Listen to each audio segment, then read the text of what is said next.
The World Wrestling Federation.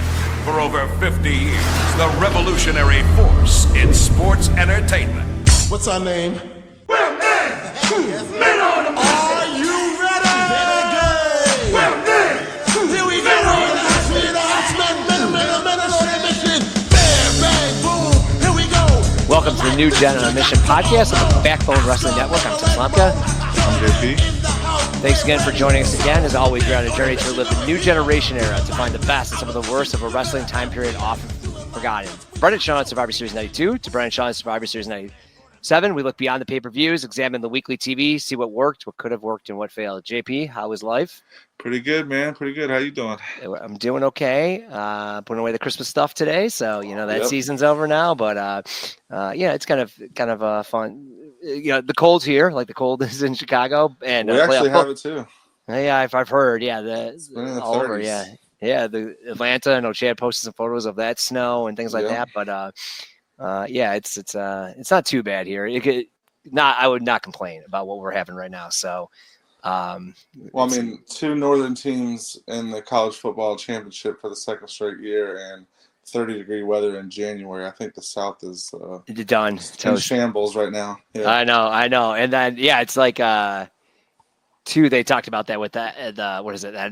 And then licensing that. The NIL. The NIL. Yeah. That's might change sports a little bit. It's kind of interesting. Yep. First 2 years it kind of has. So we'll see. Obviously, we got no NFL football to worry about, so we're good there. Skip that segment. Yeah, I'll keep the short podcast. But for this podcast, we're going to do something totally different. We are going to look at a amazing show in an Uncensored 1995 WCW. So, this is a classic talked about pay-per-view. Some people call it the worst thing ever. They're fools. They're wrong. There's a match that I think is the worst thing ever, but I'll get to that. I'll get to that. We'll see if we have the same. Yeah, I think we will.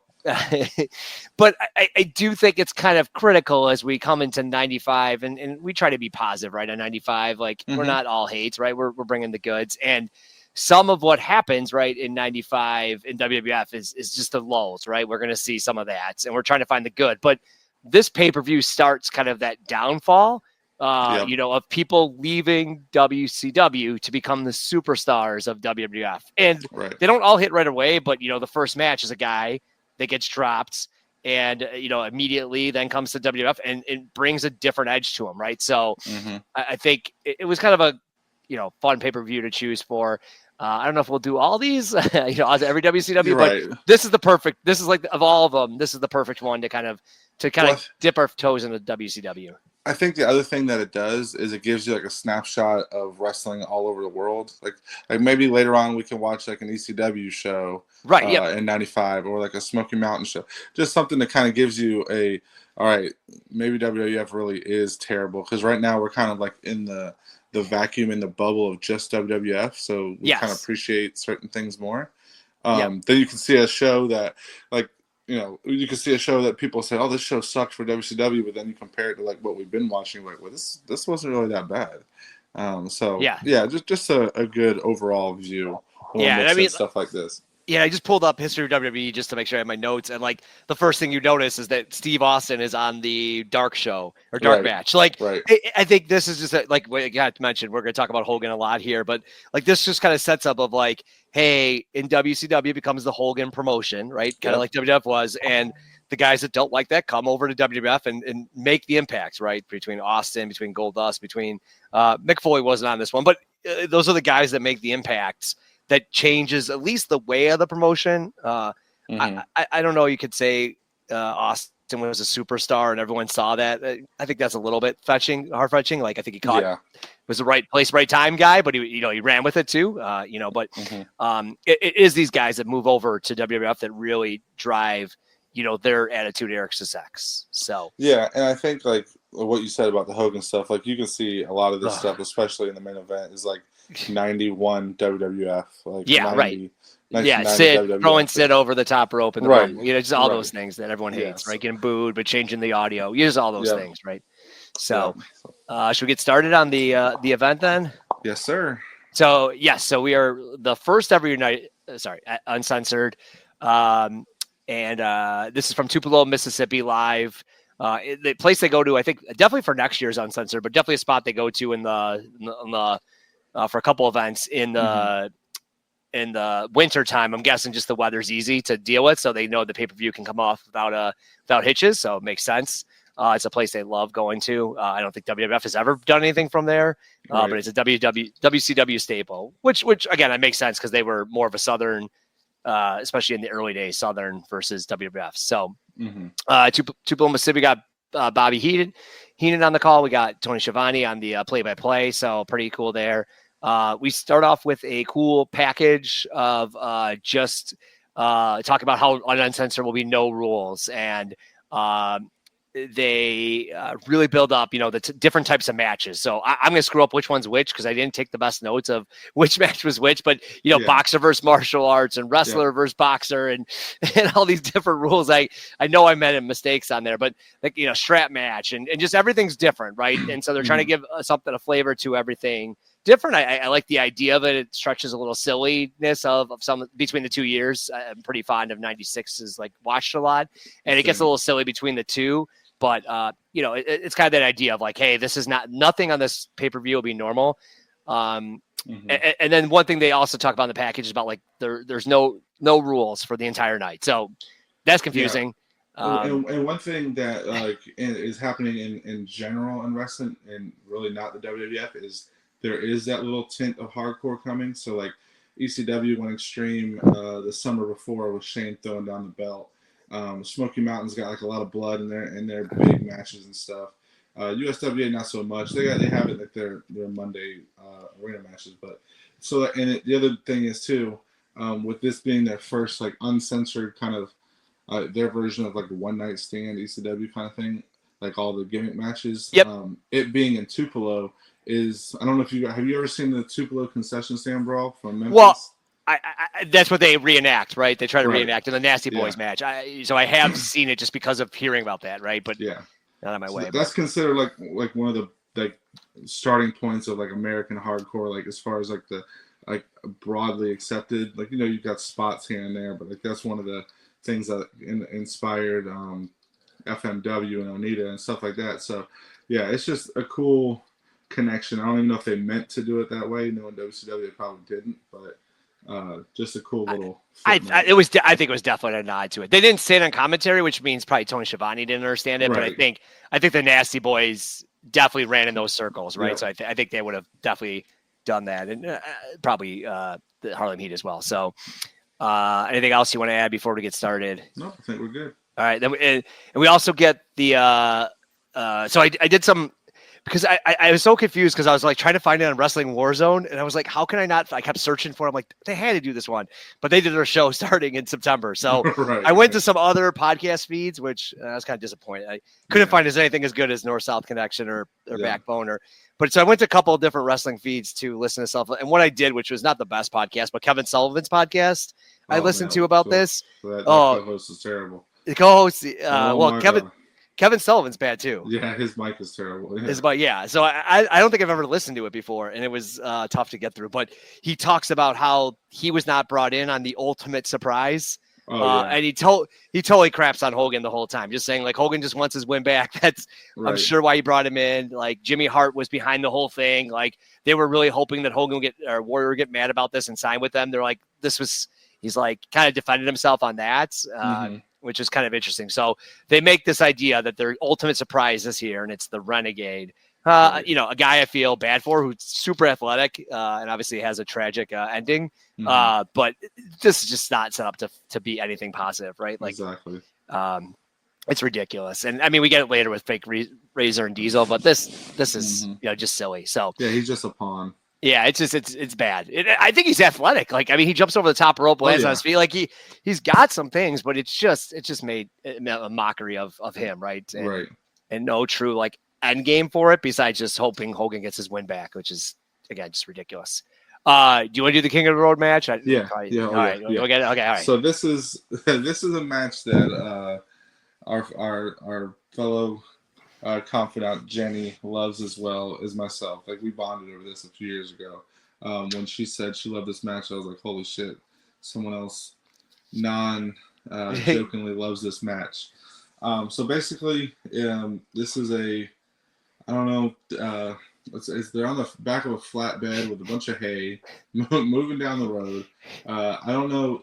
There seems to still be kind of live traffic going on once they get like stop signs and stuff like that. So I don't know if they cleared off the road or what, or if that's just like prop cars in the mix. But well, they had to stop for that church bus. So I think they had like kind of like you would do if you had like a wide load. You have like 4 or 5 trucks in front of you. Right. I think that's what they did. And then anytime they saw cars, they would say, "Okay, wait up, we got," because it was probably like a 10 with the cameras and stuff. It's probably like a 10 car lineup, right? And so they waited for it. But they're clear in the back roads too of Tupelo. I don't know if there's front roads, but they're definitely way out in the sticks for this one. Yeah, and to tell you who the participants are, it is Dustin Rhodes versus the Blacktop Bully. So this is like a continuation of one of my favorite feuds of this time, the like Rhodes family, Dustin Rhodes versus the Stud Stable, like starting with like Arn turning on Dustin, the Dusty Rhodes part, Fall Brawl the year before. So a couple moving parts in the Stud Stable, but this is kind of like this continuation. And Blacktop Bully is obviously Demolition Smash. And he's Repo Man. Yep. Yeah, and he's actually very good in this role. Like, it's crazy. He's got like a ton of different gimmicks. He's got Mr. Hole-in-One, Barry Darsow, like all these little gimmicks, but he does a pretty good job here as being like a brawling heel. They start in the match, like obviously, like I said, the truck is moving, so they're kind of limited of what they can do. They got your cowboy boots and your jeans on, so that always wins me over in a street fight. I love that look. And then I made a little note like that for Dustin. This is like the prelude to the backlot brawl for him. So like the next year, he's in another off-site match or whatever. So pretty good stuff there. Blacktop Bully is like, I don't know how fast they were going because the camera can be deceiving.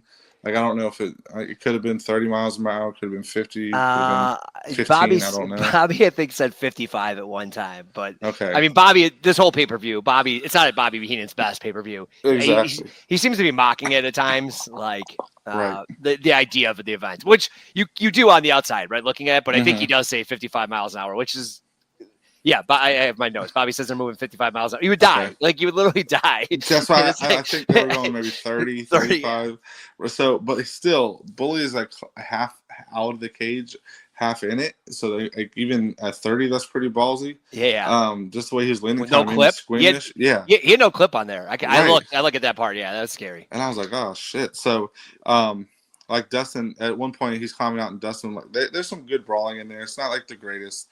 It's more of a spectacle. Dustin like whacks him with this like fence post, which is pretty good. And like all I could think of was how good would this match be with Dusty on commentary? Like you know how over the top he was for something like this. Got a note in here that they're still making all the traffic stops, so they're keeping it professional. No tickets. No tickets.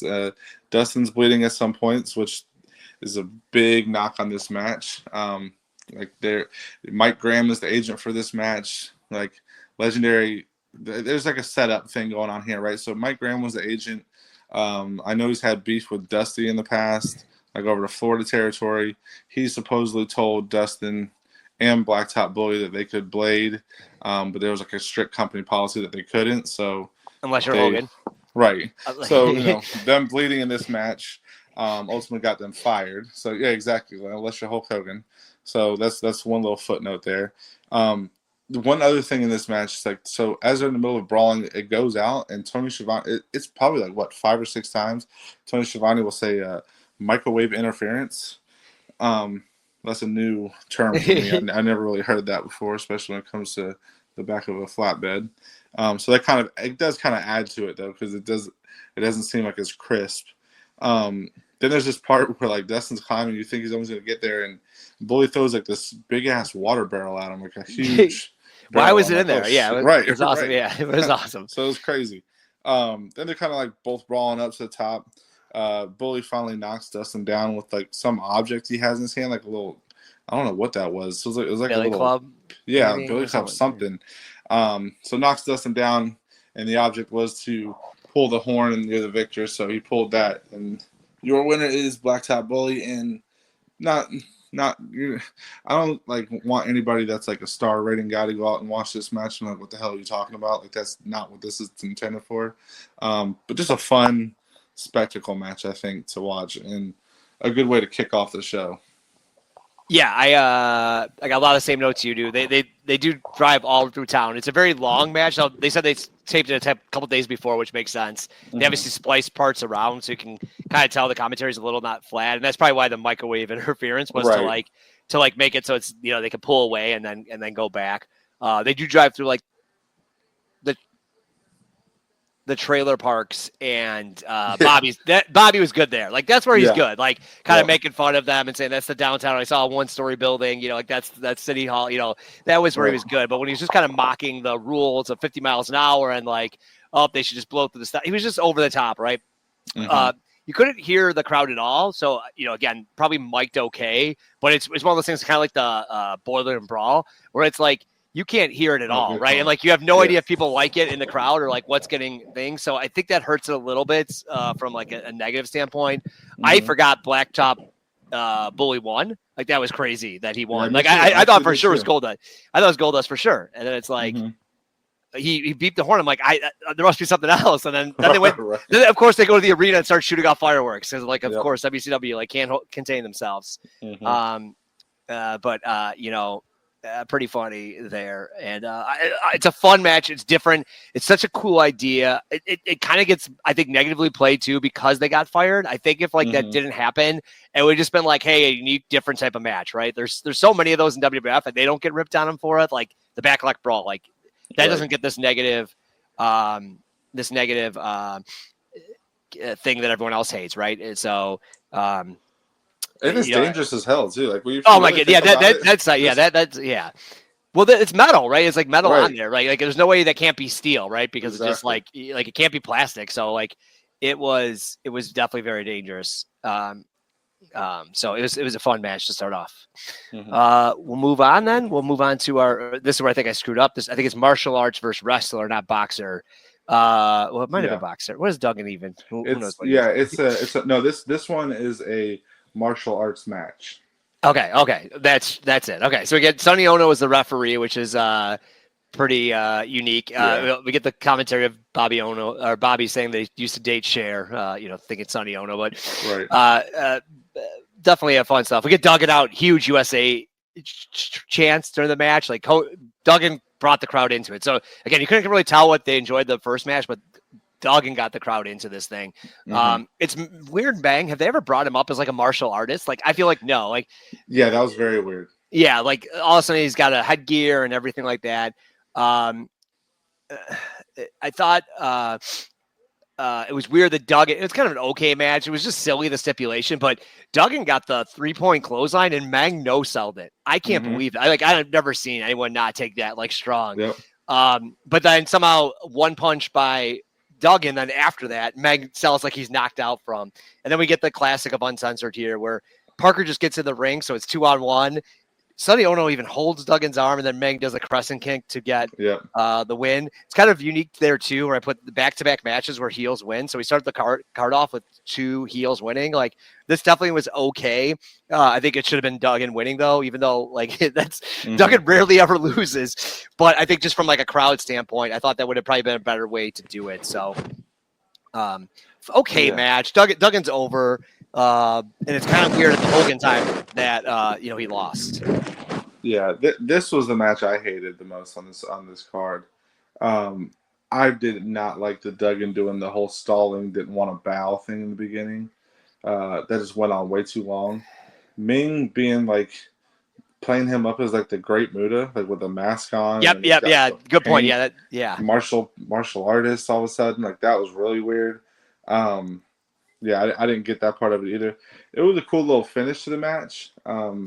It was just weird that they called it a martial arts match when Duggan doesn't do anything martial arts at all. Like, he's street fighting, and Ming, all he does is like a crescent kick. So I don't get why they're calling this a martial arts match. That was really weird. It could have just been like a street fight or some kind of death match or something. Well, it's like I don't even understand what it was because he just pinned him normally. Yeah, and then that was it too. So what did Sonny Ono do? What did he bring to it? What was it? Yeah, like so, this is part of the uncensored, and just I don't like all these like there's no rules, so then Parker just gets in the ring. Like, why did he get in the ring early and make it 2-on-1? Like, why are we wasting time with that's the only thing on uncensored. And again, this is where during the night Bobby Heenan's constantly like ripping it, and it's like, well, they clearly just did what they clearly went with no scripts and just were like, we're just not gonna throw logic at it, which. I know wrestling is not like, okay, we have to have 100% logic, but like really here, I think this pay-per-view struggles from like, I can't figure out what's happening half the time. Like, why did Bang win? I still confused like what the point of the match was if you're just going to allow him to cheat and win, right? Like, I don't understand. I don't know what made it a martial arts match. That's just why I don't get that part of it. So, and then we go from there to. And this is what I think WCW at this time does really well as far as like their video packages go, or like backstage promos. Like they cut it to each one, to kind of like build you to the match each time. So it's pretty smart on their part. They go to this like Arn video where he's like saying how he traded his Mercedes in for a GMC, and saying how he made a career by ending careers, which I thought was a pretty good line, and just really like. Kind of showing like he's got or playing to the tougher side of him now for this match. There's good stuff with him, and I've always been a huge fan of Arn Anderson. So like he's always like the best utility player. You can put him in a stable, put him in a tag team. He's has like really good like 8-minute matches on TV. Anything you need him for, big promo he can hit. So this kind of match on paper, terrible. In execution, it wasn't the best, but we got some stuff here.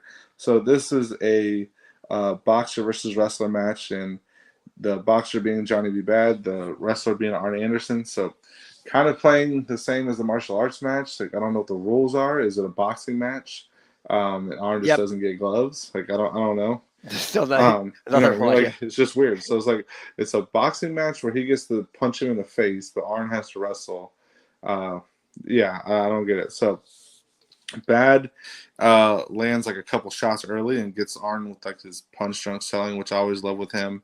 Yeah. And Bad obviously dominated round 1. So the round ends and they go to Colonel Parker in the corner, which crazy enough, Colonel Parker is involved. He wasn't at the first match, but that's his guy. All 3 of these first matches are his guys. So he's the Jim Cornette or whatever of WCW right now in this stage. Yeah, so because he's pretty good in the corner too. He's really overdoing it. He's kind of like the Foghorn Leghorn cartoon character. Really good stuff. Him and Arn are great together. Bad wins round 2 as well. Like the same old stuff with the boxing, and Arn's like spikes him with a DDT during the rest period, which I thought was good. Like he's shown desperation. You can't hang with him in this boxing, so he goes and spikes him with the DDT, which. Bad finally gets up. Then they start, boxing again. Arn goes to the wrong corner. But again, with that, it's like, why are we even having breaks then? If we're just that's what's weird. What's the rules, right? Yeah, and why didn't he just DDT him while they were in the match? Right. Does he win? Like it feels like he should win that. Just pin him and win. Yeah. Right. I don't get what the rules are to this. The finish comes like Arn goes to the wrong corner because he's so dazed. And it gets the bucket on his hand and then gets knocked out with Johnny Bad's glove comes off and he hits him with the kiss that don't miss. It's like a little right hand punch that he was hitting with. So it did a good job of putting Johnny B. Bad over. He was a legitimate boxer, so it kind of played into that background. It did a good job playing that backstory. And Arn is a guy that's pretty much bulletproof. You can give him a loss and it doesn't hurt him. But it's very convoluted, very confusing match, but it was entertaining, at least to me. And I think if you're gonna do something stupid, if you're gonna do something gimmicky, at least make it entertaining and not boring. And I thought it kind of hit the mark on that, at least. I love this. I also put how old is Arn Anderson? He just looks the same his entire career. He just doesn't age.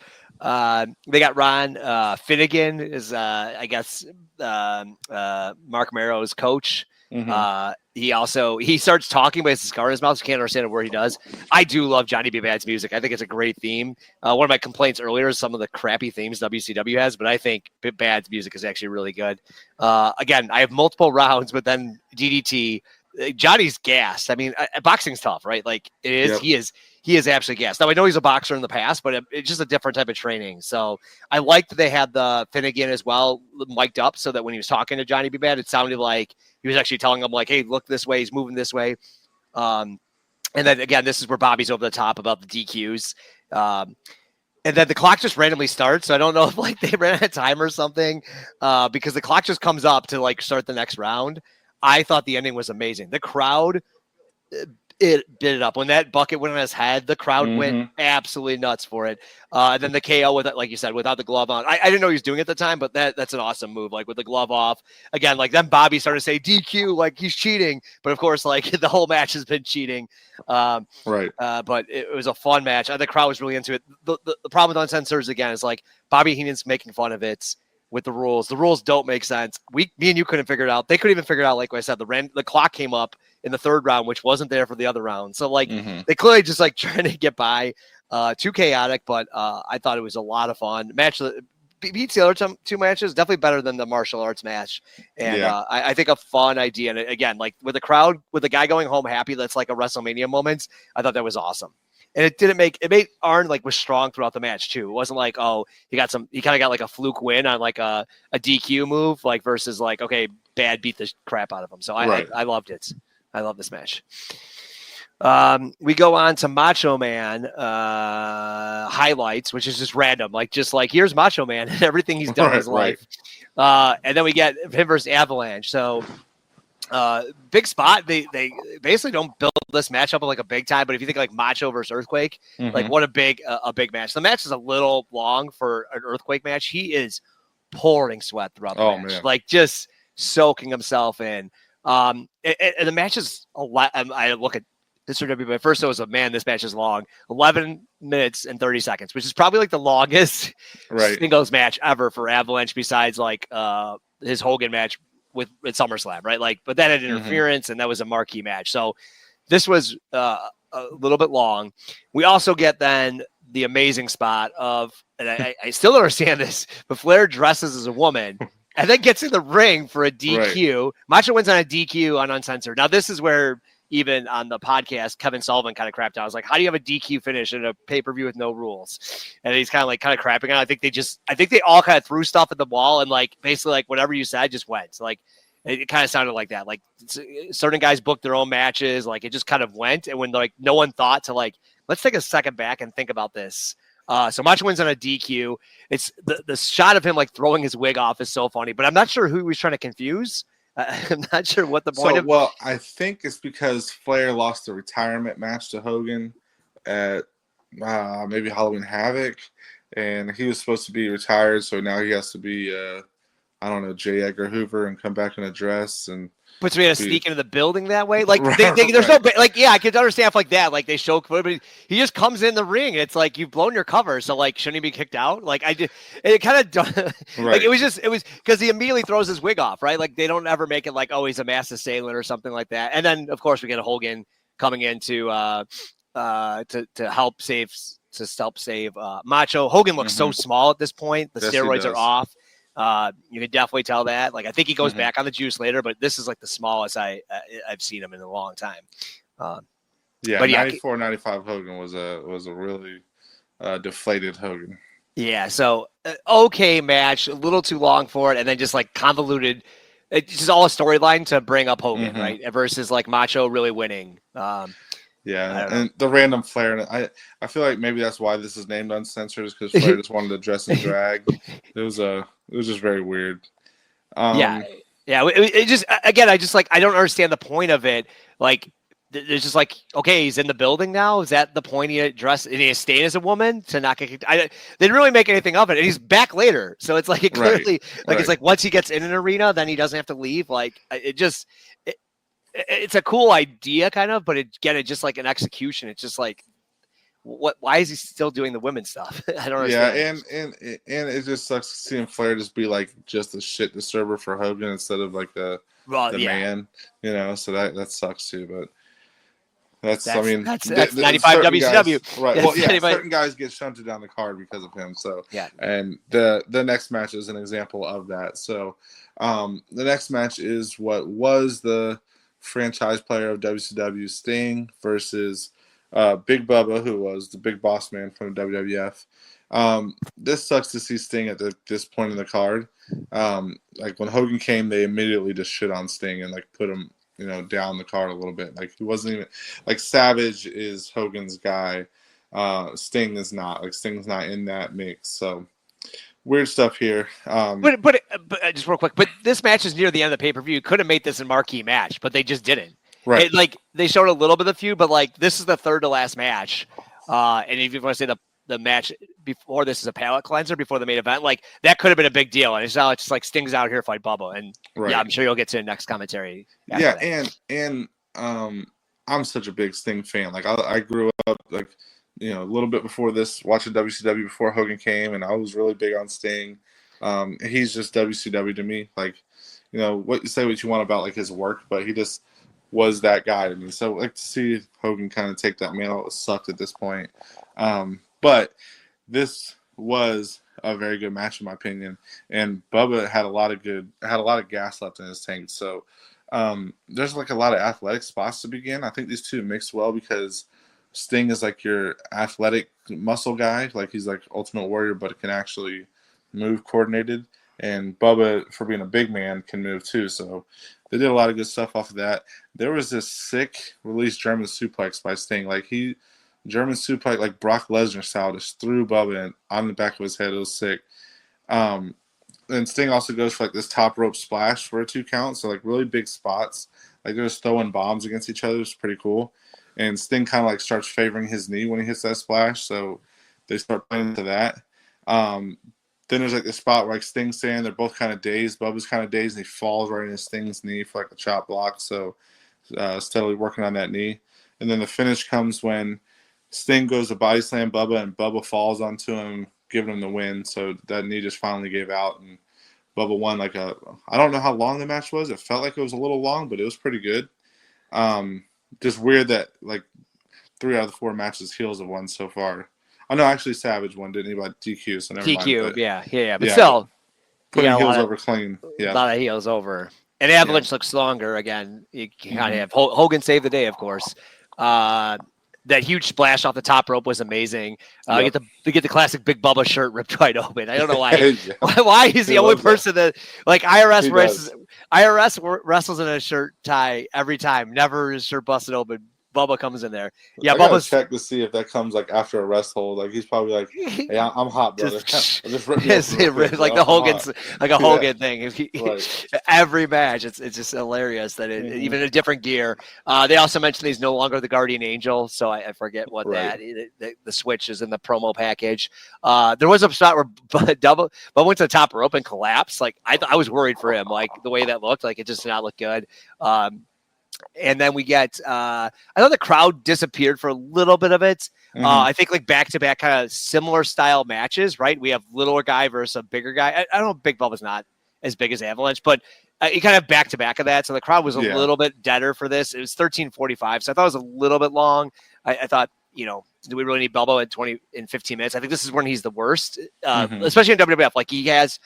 later on, right, in 95 and 96, or sorry, 99, 96, 99 and 2000, like when he just has the longer message, he's not great, right? Like he's got enough gas, but he's just getting older, right? And body's probably worn down from 20 years on the road and all the drugs and everything. But yeah, I couldn't believe Bubba wins. I just have a question mark. Like Bubba wins, and then I thought it was rough because I feel like Sting's the number 2 face. I mean, like maybe Macho Man is there ahead of time, like in front of him, but like Sting feels like the number 2 guy.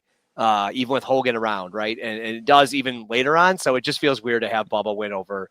But again, in Kevin Sullivan's podcast, he kind of said that, Bubba's Hogan's guy. Hogan likes setting up his next opponents to make sure they were strong. So when he beats them, he looks good.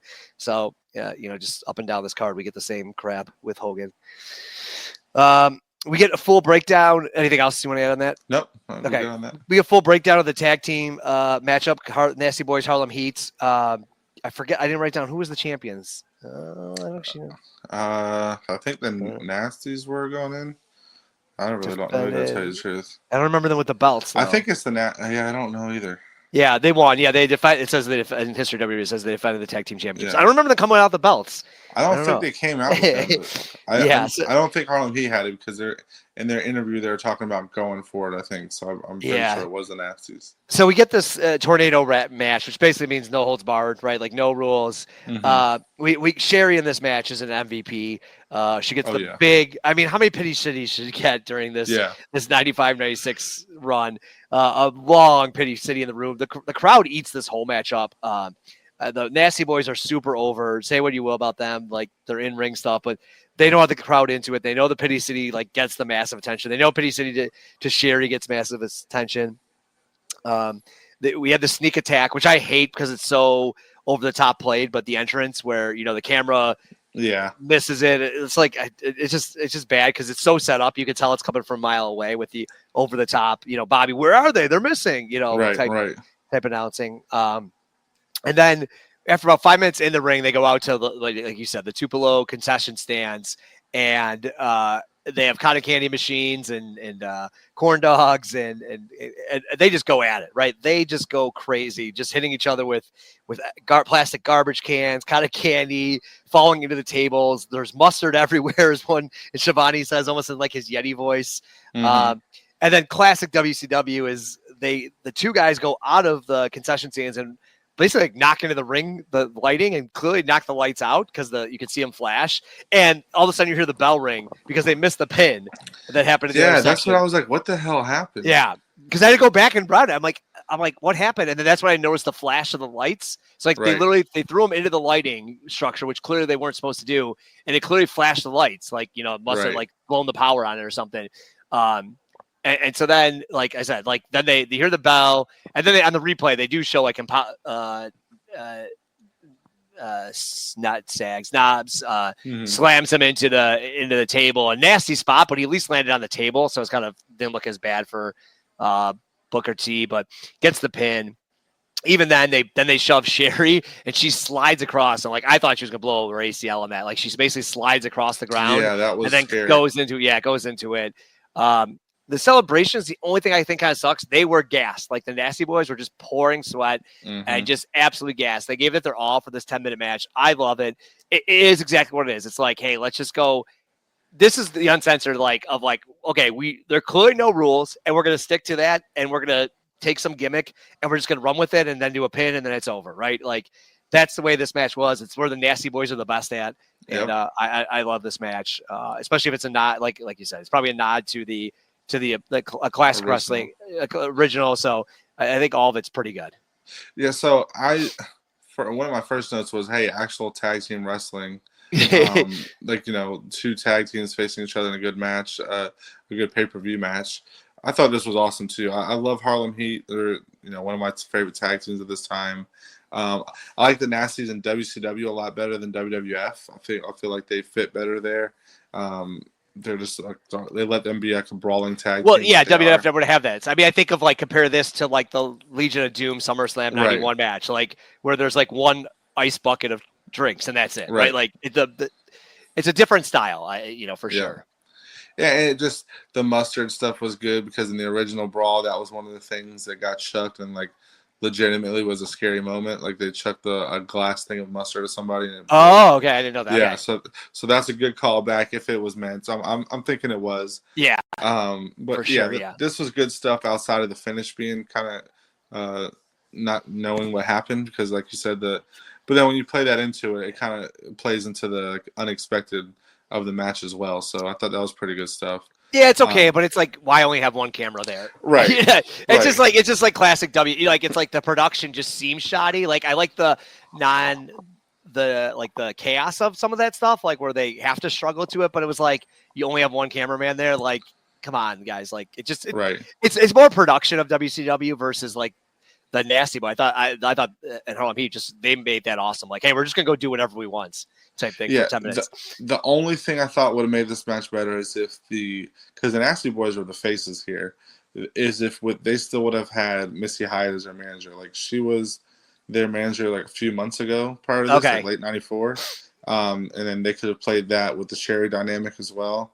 I think that would have been cool. But this was she gone then? I'm guessing. Yeah, she was in ECW. Okay. I don't know if she was there yet. I know she got there later on this year. I think she was there because she does the thing with Raven, so I'm pretty sure she was there. But yeah, that would have been cool to kind of play off that, but that's just fantasy booking at that point. So now we're gonna move towards we're gonna move. Well, I mean, if you say so, on one end of it, we're gonna move towards the main event now, and they stick Mike Tenay back there with Vader. So he looks scared shitless. To me, this was right before Vader got ruined. I know everybody says the WWF ruined Vader, but I feel like Hogan ruined Vader because we'll see. I want to see about this. I want to see if not in this match. No, but even WWF for Vader, I want to see where it falls off. Yeah, that's a good point. But if you've watched 92, 93 Vader, I mean that's like the peak of a giant heel. Like that's the best. Oh my god, he's so good. And he's still pretty good here too. But he just, just talking about coming after Hogan and real intense, which I like. He's kind of like Sid, where he's just like this intense, brute jock kind of guy. Yep. Like gonna beat your ass and just not gonna be cute about it. Flair comes through donning the makeup still. He's got like the eyeliner. he's really into this character, so he's not gonna let it go yet. And I just put, damn, I love Vader. So Vader's easily one of my favorite wrestlers ever, and this was awesome to see him in this main event. So this is a strap match, playing into the whole gimmick thing, and they got Michael Buffer on the intro. So I think this had to have started with Hogan. I think it started at Bash at the Beach maybe last year.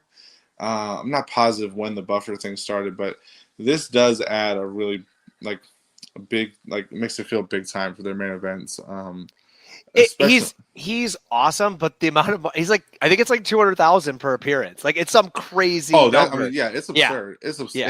And then they were doing it for Nitro too. Like they were doing select Nitro matches. So they were burning money, but it does help it. Like it does bring something there. Yeah. And then you talked about the themes earlier. Vader comes out, and Vader's theme is so awesome at this time. So he comes out, he's looking all jacked, and then he's in great shape. Yeah, Vader's in great shape at this time. To be a big dude, his traps, yep. You can't. That's my first note. Yep. So then Hogan comes out with his all-time theme. I love that, his WCW theme as well. So good back-to-back themes there. And what about the Renegades theme? What about the Renegades theme? That sucks. So the Renegade in general sucks. Like it was not his fault. He was set up to fail. I hate what he comes out and he chases Flair away, and he does. And I know they told him to do it, and that's the worst part of it was to keep doing the beating your chest mannerisms and the jumping up and down. He's doing it in the middle of chasing them away, so it just takes away from it instead of being intimidating and being a force. He's got to do this playing it up kind of thing. Hey, look, I'm Ultimate Warrior kind of thing. That just part just sucked. So the match starts with Hogan just pummeling Vader. I hate that it starts with that. I hate that it starts with Hogan on top and just beating the shit out of Vader. That's one is unrealistic. Two, Hogan was always way better when he starts off getting beat down and works towards a comeback.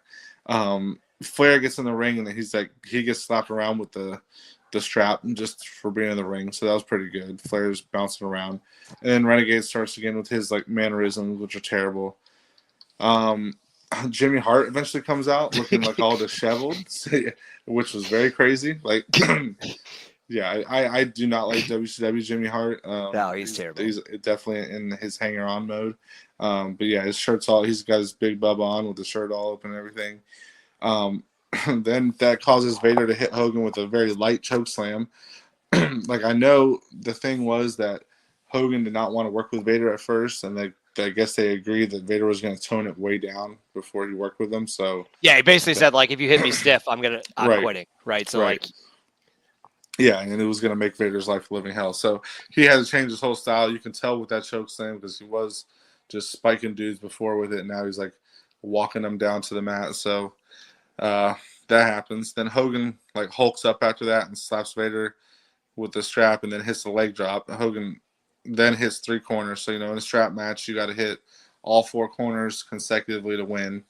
So he gets to the 3rd corner, and then Flair comes out and hits Hogan with a wooden chair, a little, I don't know, kind of lawn chair, whatever, beach wooden chair. I think a wedding chair. They're okay, that's you feel like it's a wedding chair, right? It's outdoors, like get ruined, but like you can't sit in it comfortably. Right. That's a good call.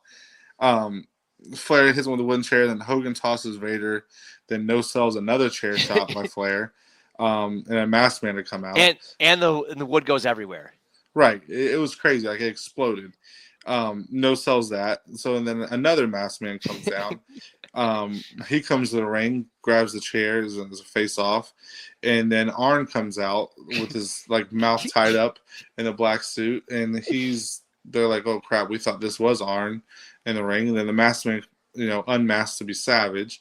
So then they like all get Flair and Vader to bail. So Flair, Vader and Arn are down the side, even though it's Hogan, Savage, and Renegade. So I guess they're the more intimidating group. I don't know who won this match. I don't know if it just got a no finish. Well, technically, Hogan won by dragging, they said, Flair around. He attached Flair to the strap when they went outside. And they said he hit all four corners, which they didn't really show. Right. And so, like, Kevin Sullivan's like, of course, in Uncensored, we have a man beating a man that's not in the match. Right. But, like, they didn't really show it because they had all – I've never had more notes on a match than this match because you mentioned everything. I think it's like you missed half the stuff. Yeah. It was just so many heel turns. It was confusing, yeah, because especially I knew what they were doing with the mask stuff. I remember that. Yeah. I remember the Savage stuff. I knew everything that was going on, but then the end just like disconnected. I'm like, what just happened? And I thought the match for a decent part of it wasn't that terrible. It got into like the whole Hogan shenanigans of, I'm going to no-sell chair shots and I'm going to make sure the most intimidating heel in the company doesn't get a upper hand on me kind of thing. But, yeah, it's I guess Hogan won. Vader and Arn and Flair are running for their life. But this was the point of what they're trying to do. They're trying to recreate 89, 88 WWF where Hogan must pose kind of thing. And he's victorious at the end. And they think that's what WCW fans want, which they're so off base with that. Like, half of like WCW fans want the, jeans and t-shirt wrestling. They want the war games. They want the, good promos, that kind of stuff. They don't want this. So it's just, I mean, you can't deny that it put eyes on the product and eventually turned it to what it became, but sort of. Yeah. I mean, if you don't have Hogan to turn heel, you don't compete with WWF on Monday nights, but I don't know. To me, this just wasn't. It was starting to kill the WCW I knew, but I still like WCW at this point, so I can't say it did anything to deter me. I love WCW in this era, so and Hogan was new for it, right? So we look a little bit like going back, but again, it is like he's setting up the team with Macho and stuff like that. This is a classic WCW of just like way too much happening, right? Like there was 8 guys in this match for a strap match, right? Like between Jimmy Hart, Renegade, Macho Man, Arn Anderson, like all the Flair, like there's so many guys. Vader, like all these people are involved in this match. I think the reason the match looks good is because Vader's so good at selling. Like he really sells like the beat down from Hogan when he does his offense. Like it still looked good. I didn't think he maybe wasn't working stiff with him, but I thought it still looked strong. Like his stuff and I thought he looked strong looking at it. Like it didn't look like forced or anything like that. Like a Giant Gonzalez type, it didn't look phony, right? Even though it maybe wasn't he wasn't doing the power that he normally does it at. So I thought that looked good. I thought many times Bobby Heenan was rough in this match. He makes common sense. He does say that like none of this match makes sense. He's never seen this much action in his life.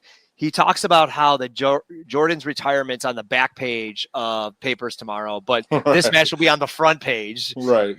He also says He also says that we'll be talking about Uncensored for a long time. I agree with that, but more because of this ridiculousness. But like the actual like in-ring stuff and things like that, like it's not why this gets talked about. So I thought Heenan had a rough time in commentary versus trying to build it up, but there's just too much going on. I don't think I've ever taken more notes for a match, and that wasn't because this was the main event, because I literally had to take I had to take so many things of like, where's Renegade? Why is Flair in the ring to start? Here comes out a masked man, and then a masked man disappears. Then he's back. Then there's a new masked man. Like it's just so much going on. The Arn Anderson coming out, he acts so well with it. With like he's so good. Like the penguin waddle because he's got his legs tied. And I didn't know that was this match. So all of a sudden, like they showed him coming, I was like, oh my God, I've seen this clip so many times. I didn't know it was this match. So a lot of fun. I also put so many kidnappings in this match. There's like 3 or 4 because they mentioned that Jimmy Hart was kidnapped. Obviously, Arn Anderson was kidnapped. Macho was maybe kidnapped. Like, there's just too much going on. I thought fine enough. I guess with the him not really beating Vader, right? That leads to a return match. I'm guessing if we keep with WCW, is that Vader's going to come out and say, "Hey, I didn't lose to you. Flair lost to you." So okay on that if that's the angle we want to go. And just chaotic and fun. But again, looking back on it, it's like, man, just Hogan, stop. Like, this is just you're going to ruin your product over time and not have guys that want to work with you and et cetera, except for your friends. And it really hurts WCW as they go into 96. And we could talk more about that as we go along, but fine enough. Main event. Was getting pissed off multiple times about it. And some of that's looking back right at Hogan. And I think I teams chat into one of the wrestling groups. I'm like, I just hate Hogan at this time. Like it's just so annoying. It lets you know what WWF would have been if Hogan stayed around. Yeah. It would have been this with less on the undercard. And I think the thing I take out of this show is like, it's not a great WCW pay-per-view by any means, right? It's not one of their best, but for being a middle of the pack, lower level pay-per-view, it was more entertaining than the lower level WWF ones. It was fun. Yeah, you couldn't say there wasn't fun, even if you didn't like all the in-ring stuff, even if we're still not sure of the rules of half the matches. Even if you take that out of it, there was a lot. You were never bored. Except I think during the Sting Avalanche match was the only one that was the only pure wrestling match. Everything else. They had mustard flying around, chairs flying around, women and people in drag. Like there's always something happening that I think made it at least entertaining. It wasn't like stale. So the show that I can remember that I really didn't like was Survivor Series '94. I feel like that was a lot more boring than this was overall. And everything.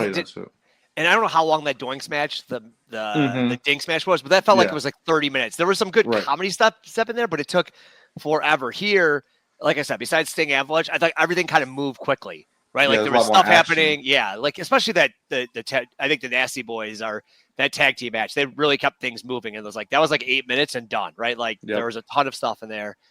Even this match, there was a ton of stuff happening, but it never got stale.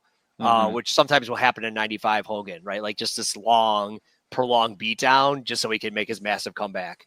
So should we move on to some awards? Yes, sir. All right. Should we keep this? We'll keep the same ones, I think. Yeah. Most new gen outfits. I got to go with Dustin Rhodes with his jeans and his t-shirt on, cowboy boots with that. So I'm going to go with that. Dustin, I'm going to go. There's definitely less neon at this time. Definitely. I'm going to go Renegade just because he looks ridiculous in his. It's something to everyone thinks like the bad Warrior color face paints. Like it's just tough. Most new gen performer. I'm gonna go with Harlem Heat. I thought, man, I guess I'll go with the Nasty Boys. They kind of brought it a little bit more than Harlem Heat in that match. I'll go with the Nasty Boys, and that fit their mold of wrestling. Like if you even look at like Halloween Havoc '90, them versus the Steiners, like that's their kind of match. This brawling all over the place match, and I don't think the WWF honed that in enough. And WCW, like the Nasties fight the year before, Cactus and Kevin Sullivan, and Cactus and Max Payne, this same kind of match. So those right up their alley. All right, I'm gonna go. Johnny B. Bad. I thought. I think like the full-on gimmick of like a boxer and everything like that. I thought he did good. Worst match or segments? I'm gonna go with the Duggan and Ming. Not only because I just do not like Jim Duggan, but in this era, Jim Duggan at least, I don't get what they were making Ming into this martial artist, and they didn't really explain what the match was supposed to be. So for me, it just didn't make any sense. I'm gonna go Macho winning by DQ. Uncensored. Yeah. That match was again like probably the weakest of the matches in ring, right? And then the Flair spot's legendary, but before that, it was kind of okay. What's happening here? Best match or segments? There's a couple I could pick. I mean, that Arn versus Bad match was very entertaining, but as far as like the match goes, I really like that Sting versus Bubba match, so I'm gonna have to go with that. Sting Bubba. All right. Yeah. I'm gonna go. The Johnny B. Bad. That ending is amazing. Yeah, like that the was crowd awesome. around the corner. The Nasties get up there. I think they're gonna be my stock up. I'm gonna vote ahead. Stock up for the Nasty Boys. This was A+ performance by them. Yep. Stock up for me. I'm gonna go with Arn. I just felt like he. Oh, yep. The promo he did great on. His match he did great on, and then the finishing segment when he came out, I feel like he nailed it. So he definitely did. Anyone stock down for WCW? Stock down. Not really anything terrible. I mean, I guess I'm gonna go with Hogan. Hogan just ruined the vibe of the show with his like doing his thing at the end where he has to get all of his friends to come out. The Hogan must pose thing. The heels must run away. That's not WCW. The heels were most of the champion with the face chasing them, Flair, Vader, so on. So yeah, I'm gonna go with Hogan. I'm gonna go Hogan too, just because I think that it has to be, just because that main event was rough. Yeah. Some of the finishes, like Macho losing, just because you want to keep Avalanche strong, just like annoying Hogan stuff that lead again. One of the reasons we thought doing this, besides just being a fun pay-per-view, was like this kind of stuff is what leads to guys leaving, right? Austin's like, why am I losing to Duggan? Yep. Goldust getting fired here because he bladed, but Hogan did it at the pay-per-view before. Like just all these like Hogan-isms that just kind of ruined WCW for a while. I get he brought eyes, like that's how I found WCW more, but still, I think he has to be the stock down because he didn't look good here either. It's not like, oh man, Hogan looks awesome. Yeah. I thought he did more, maybe early on with Flair, he definitely looked more, but this is starting to get the politicking. Hogan, you could see it really big versus like, I thought with Flair, he looked good, right? Like he looked fresh, energized, like, and it's now like, oh, I'm just gonna bring my friends to bring down this promotion. So, that's it for Uncensored 95. Hope you enjoyed the little detour we did, but I thought it was necessary. So give us some commentary if you want to see a couple more. Maybe we'll definitely do Uncensored 96. That'll be on our to-do list. But yeah, let us know if you like this one. We'll do a couple more along the way. Yeah, Halloween Havoc 95 probably has to be the Yeti. Giant and Hogan. Yes, the Yeti. The monster truck. Yep. The Yeti. I pretty much watched that 50 times every Halloween. So I don't even need to take notes. I got it memorized. So yes, we'll definitely do that. Good points. So thanks for everyone for listening. We'll be back to WWF. We got a couple more Raws and Superstars before we got before WrestleMania, so we'll be back in 2 weeks with those. Thanks for listening, rating, and reviewing, and we'll see you in 2 weeks. Yes, sir.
Johnny B. Bad.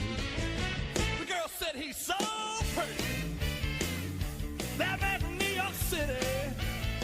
They see him in the spotlight.